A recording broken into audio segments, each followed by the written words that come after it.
The word simp hit me like a slap. Sharp. Wet. Immediate. My body reacted before my mind did, heart kicking hard against my ribs, a flush of heat rising through my neck as if my bloodstream had been set on fire. Lisa's voice sliced through the quiet of our dim kitchen. "You're such a simp, David." The way she said my name, flat, bored, made something inside me fracture. She stood there with that wine glass trembling in her hand, red liquid trembling at the edge like it wanted to spill, her eyes holding that strange mix of contempt and exhaustion. I just stood there, dish towel in hand, the smell of garlic and burnt butter still clinging to the air. I had spent hours cooking that dinner, trying to make her smile again, trying to remind her of what home used to feel like. But that word, it landed deeper than she could ever know. A simp. Me. The man who'd carried her through panic attacks at 2 a.m., who'd stayed up all night fixing her broken laptop when her freelance deadlines were closing in. My chest tightened, cortisol flooding my system, my hands trembling slightly as I tried to laugh it off. "What's that supposed to mean?" I asked, but my voice cracked. She didn't answer. She just stared out the window, into the black glass of the night, her reflection faint, unrecognizable. The silence between us stretched, elastic and cruel. That night, I lay beside her in bed. The space between our bodies might as well have been a canyon. I could hear her breathing, steady, calm, while mine felt shallow, panicked. My brain was on fire, replaying that single word over and over. Simp. It didn't just sound like an insult, it felt like a diagnosis. A verdict. Like she'd just told me I was the only one still believing in something that had already died. The days that followed, something in her shifted. Her energy changed. She became quieter, guarded. Her phone, once left anywhere, was now an extension of her hand. She tilted the screen away when I walked by, laughed at messages she wouldn't explain. My gut twisted each time I saw that glow on her face, the soft smile that used to belong to me.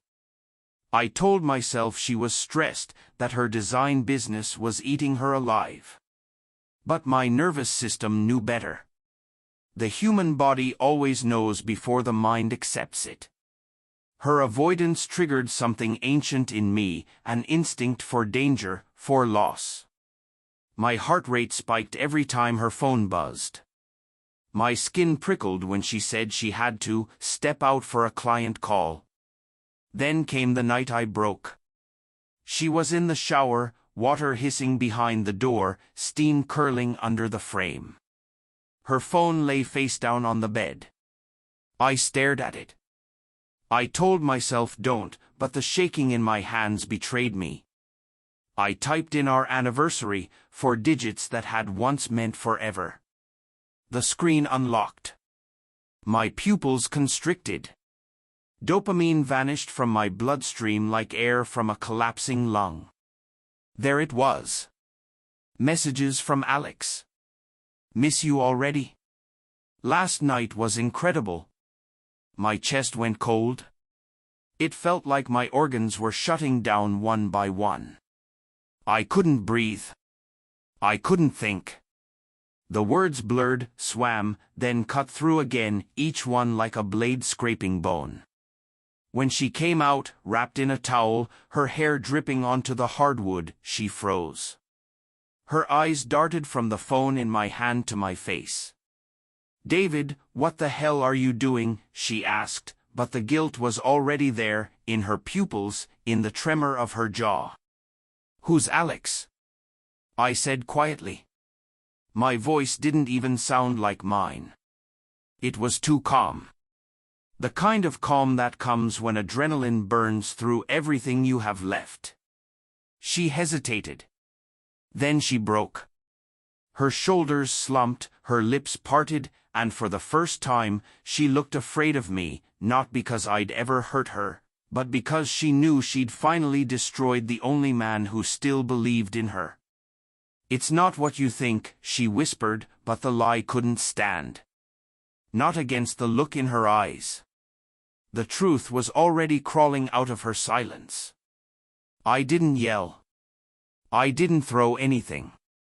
My body just went still, as if the pain had numbed every nerve ending. Love, anger, disbelief, they all blurred into one hollow emptiness. Weeks passed. We became ghosts in the same apartment. I slept in the guest room.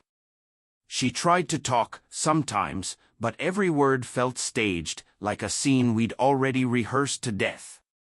I'd stare at the ceiling at night, dopamine flatlined, cortisol running high, asking myself if loving someone too much could make you blind. Then came the call that ended it all. Tuesday morning.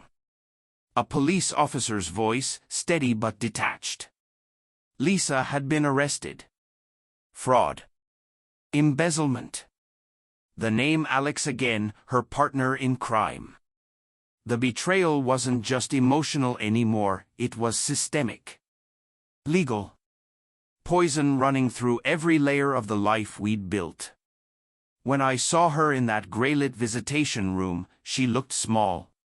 Fragile. Like the version of her I'd loved was buried somewhere beneath guilt and fear. "I didn't mean for this to happen," she said. "I loved you, David. I still do." I wanted to believe her.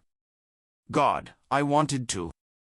But love without truth is just self-destruction disguised as devotion. As I walked away, the sound of the jail door slamming shut behind me felt final. My chest was heavy but calm, the kind of calm that comes when the amygdala finally stops firing, when grief turns into numb survival. And as I stepped out into the cold air, I realized something. She was right. Maybe I was a simp. But not for loving too much, for trusting someone who never deserved it. And sometimes the most painful cure is learning to love yourself harder than the person who broke you. If you've ever loved someone who made you doubt your own worth, don't let it end there. Let it begin there.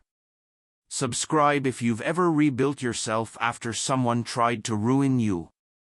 You're not weak for feeling deeply, you're just human. And that's what makes you unstoppable.